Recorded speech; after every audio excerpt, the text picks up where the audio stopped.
जिरवा मोहीम अंतर्गत सध्या तालुका कृषी अधिकारी नांदगाव खंडेश्वर विकास पाटील यांच्या मार्गदर्शनाखाली वनराई बांधाऱ्याचे मोठ्या प्रमाणावर तयार करण्याचे काम कृषी सहाय्यक त्यांच्या मार्फत सध्या तालुक्यातील प्रत्येक गावी सुरू असून माहुली चोर व कोठोडा येथे कृषी सहाय्यक पंकज लाडके यांच्या मार्फत लोकसहभागातून वनराई बांधाऱ्याचे काम करण्यात आले। वनराई बांधारा करण्यासाठी स्थानिक साधनांचा उपयोग करून तो केला जात असून त्याला कुठल्याही प्रकारचा खर्च येत नाही।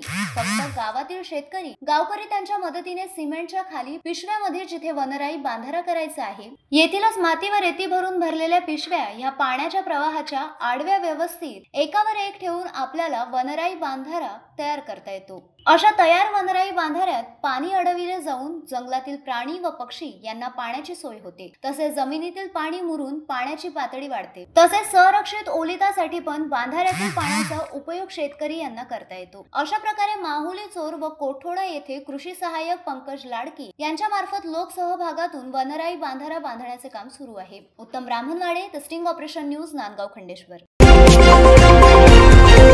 द स्टिंग ऑपरेशन न्यूज, सत्याचे दुसरे नाव, अन्यायावर लेखणीचा घाव।